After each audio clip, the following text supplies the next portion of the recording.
हुआ है, धन बल का प्रयोग हुआ है, बाकी आप सब लोग जान। और आप पे ये भी आरोप लगे कि आपकी जेब में तमंचा था। तो आज हमारे साथ हैं प्रोला नगर पालिका के पूर्व नगर पंचायत अध्यक्ष श्री हरिमोहन नेगी जी। नेगी जी, सबसे पहले तो आपको ऐतिहासिक जीत की बहुत बहुत बधाई, शुभकामनाएं। धन्यवाद।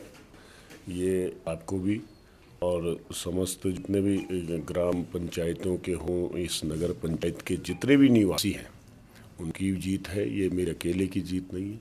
सबको बहुत बहुत बधाई। नेगी जी, नगर पालिका प्रोला में कांग्रेस को मिली ऐतिहासिक जीत के संदर्भ में आप अपने मतदाताओं को, आप अपने समर्थकों को, पूरे नगर वासियों को क्या संदेश देना चाहेंगे?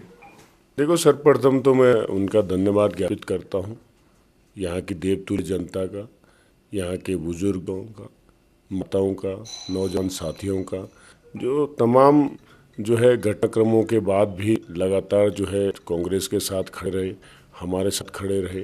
ये निकाय चुनाव में चर्चाओं का आवाज बहुत गर्म रहा।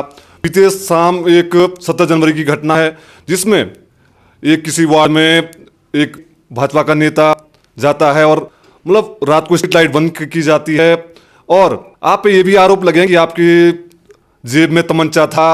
और आप इस किस प्रकार देखते हैं कि का जो कहा गया है, किस प्रकार इसका चुनाव पे असर रहा है? देखिए, तमाम चीज़ें होती हैं चुनाव में, इलेक्शन है, आरोप प्रत्यारोप का दौर रहता है, और इसका जवाब जो है मैं नहीं मानता हूँ कि मुझे देने की आवश्यकता है। इसका जवाब जो है जनता दे चुकी है। अगर इस प्रकार का घटनाक्रम हुआ है तो उसमें हमसे ज़्यादा जनता जानती है। हम कहते हैं कि नेता जो है सब कुछ जानता है, सारी चीज़ें समझता है, नहीं। मेरा मानना है कि हमसे ज़्यादा जो आम वोटर है, आम नागरिक है, वो हमसे ज़्यादा जानता है और ज़्यादा चीज़ों को समझता है।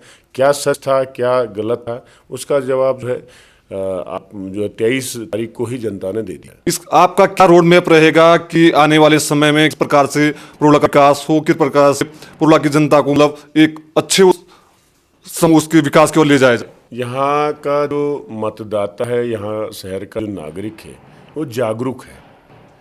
वो इस शहर का अच्छा भला बुरा सब चीज़ें समझता है, और यहाँ जो वोट पड़ा है इस बार, वो विकास को देख करके पड़ा है। जो मैंने यहाँ डेवलपमेंट करा है, जो मैं कर पाया हूँ उसको देख करके, और जो नहीं करने दिया गया है उसको देख करके, और जो मैं कर सकता था उसको देख करके, भी तीनों चीज़ें रही है।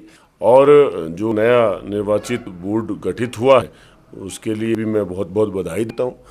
तमाम जो साथी हैं, पार्षद जो नवनिर्वाचित हुए हैं, वार्ड नंबर 1 से लेकर 7 तक, उनको भी बहुत बहुत बधाई देता हूँ, और उनको शुभकामनाओं के साथ ये मेरा हमेशा से उनके लिए एक मार्गदर्शन भी रहेगा कि जो छूटे हुए काम हैं, जो आधे अधूरे काम हैं, जो विलोपित योजनाएं लगा लीजिए, या जो काम मैं नहीं कर पाया या मुझे नहीं करने दिया गया, उनको वो पूरा करेंगे। इसी विजन के साथ जो है लोगों ने उनको वोट करा है कि वो जो छूट गए काम, जो मेरे कार्यकाल में पूर्ण नहीं हो पाए, उन कामों को पूरे होंगे। देखिए, आप यहाँ टैक्सी स्टैंड लगा लीजिए, बस अड्डा लगा लीजिए, ये खेल मैदान लगा लीजिए, उनको पूरा करेंगे। चुनाव में आपको कहीं ना कहीं किंग मेकर की भूमिका में देखा गया है। आप इस बात से लोगों को क्या संदेश दें?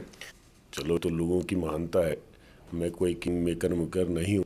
यहाँ जो किंग लोग जो मैं तो मानता हूँ कि आम जनता लोग जो होते हैं वही बनाने का काम भी करते, हटाने का भी काम भी करते, बदलने का भी काम करते हैं। क्योंकि इस बार का जो फैसला था वो जनता के हाथ में था, और जनता ने जो फैसला दिया है वो सबको सर्वमान्य है।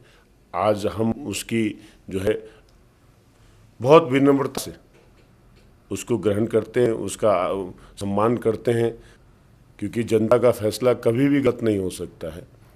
हो सकता है कभी न्यायपालिका चूक कर जाए, हो सकता है शासन सरकार से कभी कोई चूक हो जाए, तो जनता से कभी भी कोई चूक नहीं होती। यहाँ खासकर पुरोला में आपने देखा, आप उठा के देखिए, 2018 का चुनाव देख लीजिए, 2022 का चुनाव देख लीजिए, किस तरीके से जो है लोगों जो है 2022 में धनबल को नकार करके एक गरीब बेटे को विधानसभा में भेजा। इस बार का जो चुनाव रहा उसमें भी लोगों ने धनबल को नकार करके एक गरीब व्यक्ति को, एक सरल व्यक्ति को जो है नगर पालिका चेयरमैन बनने का काम करा। तो ये जनता पे डिपेंड है, जनता है वो सब जानती है। जी, जो वार्ड नंबर 5 में जो एक घटनाक्रम हुआ है जिसमें रात को स्ट्रीट लाइट बंद की गई है और पैसा चलने की आशंका जताई जा रही है, इसमें आप कितनी सत्यता है?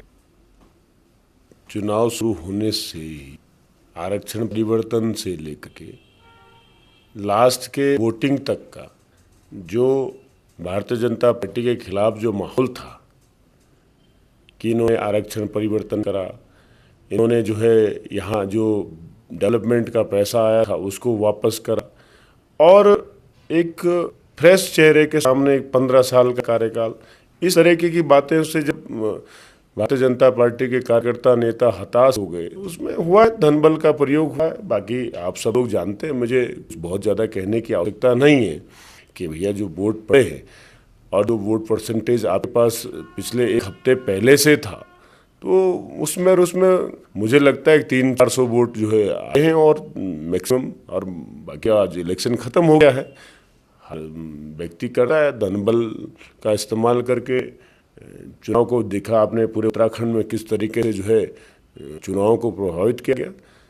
चुनाव खत्म हो गया है और आने वाले चीज़ों में हम किसी विवाद में नहीं जाना चाहते। हम ये चाहते हैं कि सब लोग एक साथ आकर के एक मंच पे आकर के यहाँ के जो दलगत राजनीति से ऊपर उठ करके यहाँ पुरुला के डेवलपमेंट के बारे में सोचे, यहाँ के विकास के बारे में सोचे।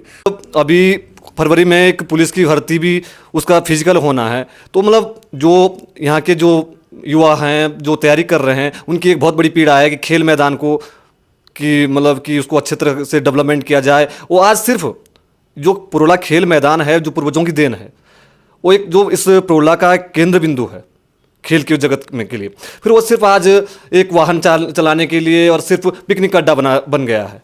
आज एक दिन हम वहाँ देखते रहते हैं लोगों का, नशेड़ियों का, तमाम शराबियों का वहाँ पे जमावड़ा लगा रहता है। आप इसको किस प्रकार विकास करेंगे इसका?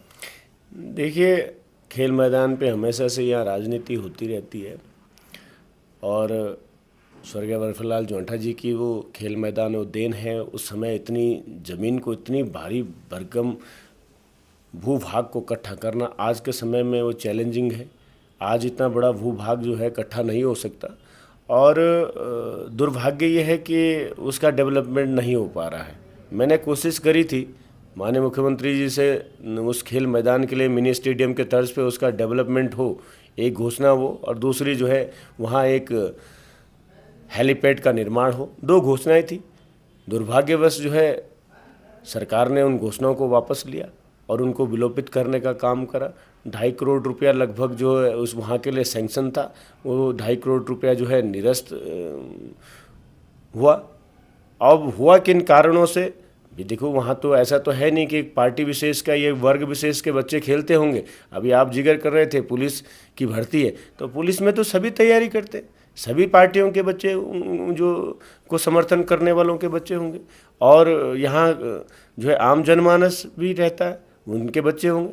तो ये सामाजिक परिसंपत्तियां हैं, उनको रख रखाव, उनका निर्माण और उनको संजोए रखना हमारा नैतिक जिम्मेदारी भी है, कर्तव्य भी है। हम पूर्ण तरह से प्रयास करेंगे। मैंने पूर्व में भी बहुत प्रयास करे, अब नहीं करने दिया सरकार के कुछ जो है लोग यहाँ नहीं चाहते हैं डेवलपमेंट, चाहते हैं कि भाई हमारी जो है ठेकेदारी मिले, हमको उसमें कुछ ना कुछ व्यक्तिगत लाभ मिले। तो व्यक्तिगत लाभ को हमने जो है दरकिनार करना होगा। अगर हमें आने वाले भविष्य को देखना है, आने वाले बच्चों के भविष्य को देखना है कि यहाँ का बच्चा जो है पुलिस में जाए, यहाँ का बच्चा फौज में जाए, फिजिकल रूप से ना भी जाए कहीं तो फिजिकल रूप से, शारीरिक रूप से फिट रहे, अपने जो है नशे की तरफ ना जाए। जब वो शारीरिक रूप से फिट रहेगा तो नशे की तरफ स्वाभाविक है नशे की तरफ नहीं जाएगा। और आज हमारे पास इतना उपयुक्त स्थान है, मुझे नहीं लगता रवाई घाटी में पूरे यमुना वैली में कहीं इतना बड़ा स्थान होगा। 75 नाली जो है एक साथ ज़मीन का होना ये बहुत बड़ी बात है। और उस समय के काश्तकारों ने, जिन बेचारों ने जो है एक औने पौने दामों पे जो है उस भूभाग को दिया, तो कहीं ना कहीं उन लोगों को भी ठेस पहुंच रही हुई कि भैया उन लोग भी कहीं से देख रहे होंगे कि यार हमने किस चीज़ के लिए दिया था और उस खेल मैदान का आज क्या हाल है। तो आपके सामने है। निखिल जी, यहाँ के युवा आपसे आशाहीन अपेक्षाएं भी करते हैं कि वो जो खेल मैदान है कि मिनी स्टेडियम के तौर पे विकसित हो। यूके वॉइस के साथ बातचीत करने के लिए आपका धन्यवाद। आपका पुनः धन्यवाद।